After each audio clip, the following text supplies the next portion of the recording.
경남의 다양한 이슈들과 숨은 뒷이야기들까지 시청자 여러분들이 궁금해하는 모든 것들을 100% 풀어드리겠습니다. 이슈 썰앤썰 시간이죠. 오늘은 어떤 이슈가 기다리고 있는지 먼저 화면으로 만나보시죠. 김해 상동면의 한 공장입니다. 새카만 연기가 무섭게 치솟고 주변 하늘이 어느새 검은 연기로 가득 찹니다. 펑소리가 나더니 불길은 더욱 거세지고 활활 타오릅니다. 소방관조차 접근이 어려울 정도입니다. 네, 지난 12일이었습니다. 김해의 한 공장에서 아주 큰 화재가 발생을 했었죠. 네. 인화성 액체를 저장하는 창고에서 불이 나면서 진화에 상당히 오랜 시간과 애를 먹었다. 뭐 이런 이야기들이 많이 나오고 있더라고요. 네, 불이 12일 오전 11시 38분쯤 시작이 됐고 신고가 돼서 바로 출동을 했는데요. 이 공장 자체가 일반적인 공장이 아니고 산업용 기초화물 도매 창고, 그러니까 저장 창고였어요. 이게 되게 말이 어려운데 예를 들어서 윤활유 첨가제나 엔진오일 첨가제와 같이 이런 윤활유, 그러니까 기름을 네. 저장한 창고다 생각하시면 제 이해가 쉬울 것 같습니다. 그렇기 때문에 얼마나 현장이 검은 연기가 상상 이상이었고요. 지금 아직까지 완벽히 결과가 나오진 않았는데요. 당시에 한 200리터들이 윤활유 관련된 그 기름들이 1,600여 통이 전소를 했다고 합니다. 예, 그래서 그 소방 당국이 이제 상황이 계속 불이 많이 나니까 한 낮 12시 50분쯤에 대응 2단계를 발령을 했고, 이게 대응 2단계라고 하면 그 굉장히 중형 화재 불을 쉽게 이제 진화하기 어려운 상태여서 그 특수 구조단도 들어가야 하고요. 그리고 이제 경찰이나 소방이나 이런 관계 인력들이 한 300명 이상 동원이 돼야 되는 수준이라고 하거든요. 그만큼 큰 불이었다 보시면 될 것 같아요. 소방에서 접근하기가 쉽지 않습니다. 그래서 지금 저희들이 특수 차량인 꿀절 차량을 이용해서 화재 현장 주위에 인근 주민들께서 접근하시는 일이 위험하기 때문에 접근하시는 일이 없도록. 불이 이제 5시간 만에 큰 불은 잡았는데 결국에 완전 이제 잔불까지 다 잡는데 12시간이 걸렸대요. 그러니까 뭐 화재 규모를 짐작할 만하고, 공장 관계자 한 분은 2도 화상 입었고 소방관도 4명이 탈진해서 병원 치료받고 이랬었고요. 더 이제 이번 기회에 좀 살펴보고 심각한 게 바로 택배 회사가 옆에 있었는데 네. 그 옆에 건물까지 이제 불에 타서 네. 일부가 이제 재산 피해를 입었거든요. 그리고 이제 현재 아직 조사 다 안 끝나서 국립과학수사연구원과 경남 소방본부가 합동 감식을 지금 아직 하고 있는 상태입니다. 이에 화재 현장에서 직선거리로 6km가량 떨어진 양산에 검은 비가 내리고 비가 내린 지역에 기름띠가 생기는 등 피해와 악취 민원이 이어졌습니다. 화재 현장에서 이동된 것으로 추정되는 악취가 늦은 저녁부터 양산에 나기 시작하면서 지난밤 사이 시청 민원실과 119에 신고가 잇따랐습니다. 그러니까 이게 지금 저도 이제 생각을 진짜 못했어요. 이제 김해에서 났고 김해 상동면이었고 옆으로 안 번졌거든요. 근데 지금 이제 그것도 불이 다 꺼지고 나서 이제 계속 이제 양산 지역 주민들에게서 민원이 계속 나온 게 기름 제등이 이제 집에 떨어진다. 그다음에 냄새가 너무 심하다. 그리고 막 했을 때는 그러니까 화재가 진화되고 나서 얼마 안 돼서는 검은 비가 내린다. 뭐 이런 정도로 할 정도로 지금 그 민원이 계속됐고, 그다음에 이 지역이 이제 물구묵, 동면, 원동면, 양주동, 삼성동 일대인데 이게 전부 다 이제 낙동강 주변이거든요. 그러니까 상동면에서 이제 그런 재나 이런 건 바람이 불어가지고 낙동강을 건너가지고 그 피해가 이제 양산으로 떨어진 거죠, 이게. 얼마나 황당했겠어요, 그 주민들은. 맞아요. 또 이제 물금읍 같은 경우는 워낙 신도시고 사람들이 몰려 사는 곳 아닙니까? 그 젊은 엄마들 얼마나 많은 곳이 놀랬겠어요. 맘카페가 제가 세봤어요. 네. 게시글이 300개를 넘었어요. 그 새벽에 엄마들이 걱정했던 게 기름 냄새가 나니까 이거 공기청정기 돌려도 돼요? 문을 열어놨다가 닫았잖아요. 그 냄새가 계속 나니까 그것도 모르겠고, 그러니까 어떻게 대처해야 될지 모르겠는 거예요. 그래서 그것 때문에 양산시의 민원은 엄청 나왔고, 근데 양산시도 전혀 몰랐던 상황이다 보니까 일단 놀란 거야. 인체에는 해롭지 않습니다라고 답변을 했다가 완전 문매를 맞기도 했고요.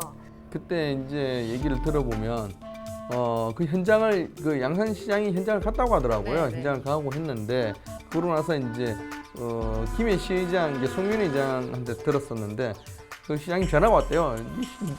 김해 때문에 민원 이렇게 발생했다고 책임져라고 어떡할 거냐고 뭐 그런데 뭐 김해라고 딱히 방법이 있는 것도 아니고.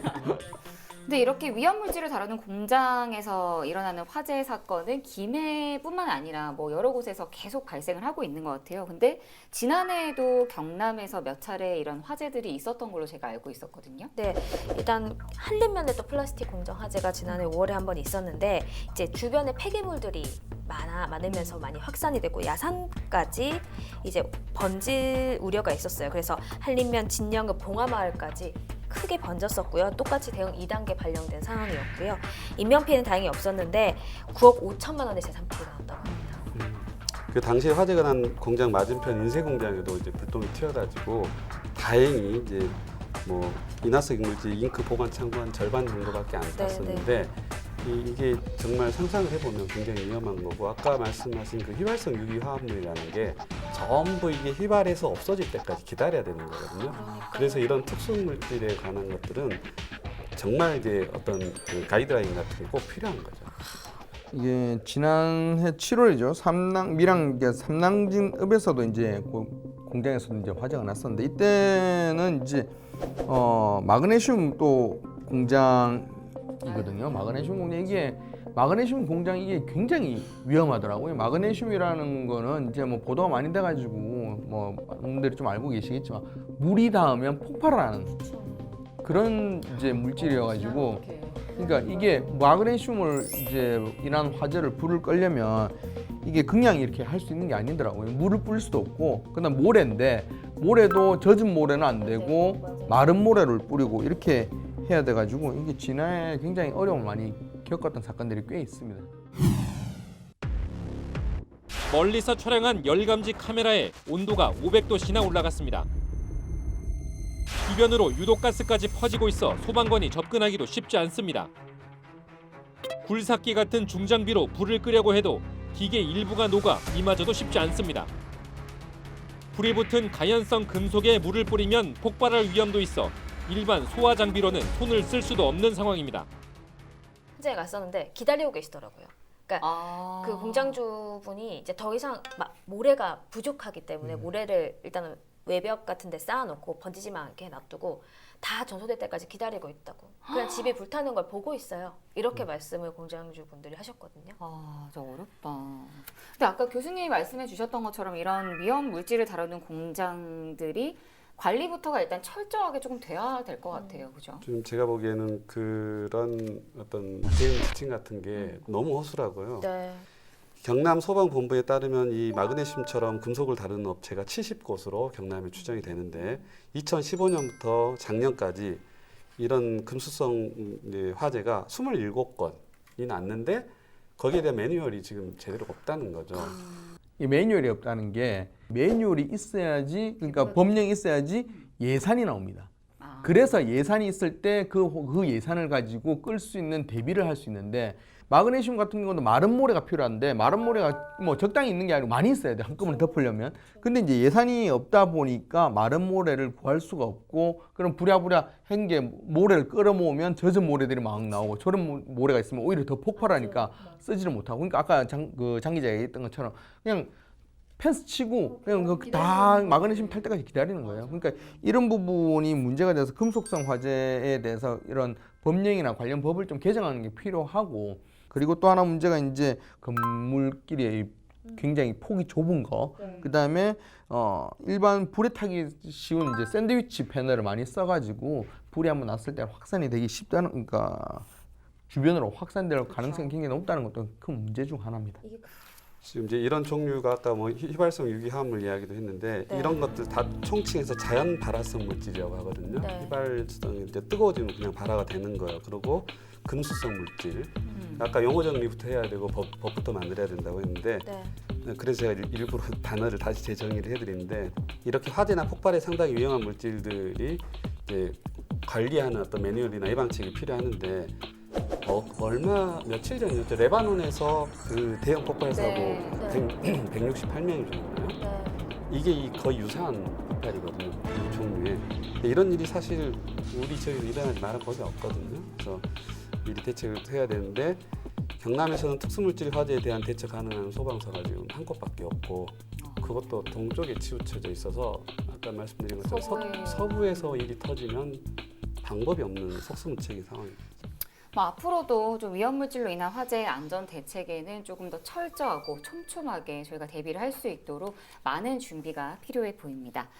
네, 이번 시간 이슈 썰앤썰에서는 도내 공장 화재에 관한 이야기를 저희가 한번 나눠봤는데요. 마지막으로 한 줄 평 들어보도록 하겠습니다. 오늘은 우리 기자님부터. 네, 저는 그 취재하면서 느꼈거든요. 이제 불 취재하면서 느꼈던 게 소방관님들 진짜 존경합니다 했어요. 그래서 그 말을 꼭 맞아. 남기고 싶어요. 지금 뭐 특수 진화 뭐 어렵다는 얘기를 하지만 결국은 그 현장에 뛰어든 분들은 그분들이기 때문에 그 존경하는 마음 그 이하에 좀 이제 그 더 이제 소방관님들을 좀 많이 생각하는 마음 생겼으면 좋겠습니다. 자, 그리고 부장님.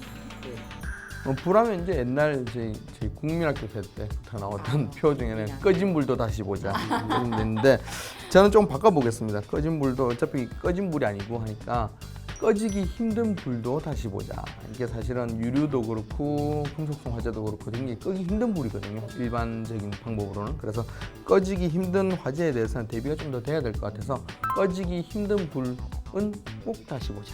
하겠습니다. 늘 준비를 하시네요. 그러니까 고민을 해야 돼. 자신 있게 딱 말씀해 주셨어요. 우리 마지막으로 우리 교수님. 저는 정치의 기본은 물과 불을 다루는 것이다.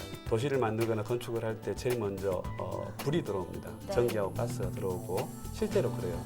그리고 도로에다가 물을 넣습니다. 먹는 물, 상하수도, 버리는 물. 이 두 개가 되면 도시를 만들 수 있는 기본 골격이 갖춰지는 거거든요.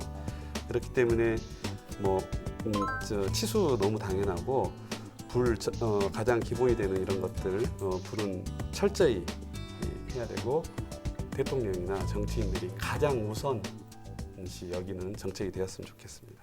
네, 저희 기자회견 방송은 동영상 채널을 통해서도 다시 보실 수 있습니다. 저희가 전해드린 이슈에 대한 다양한 의견도 함께 남겨주시면 감사하겠습니다.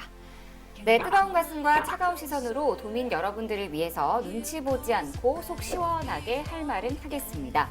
열혈 기자들이 전해드린 100% 리얼 취재 뒷담화쇼 경남 기자회견. 이번 시간 저희들의 뒷담화는 여기까지입니다. 마지막으로 힘차게 외치고 마무리할게요. 거침없는 기자들의 리얼 취재 뒷담화 쇼!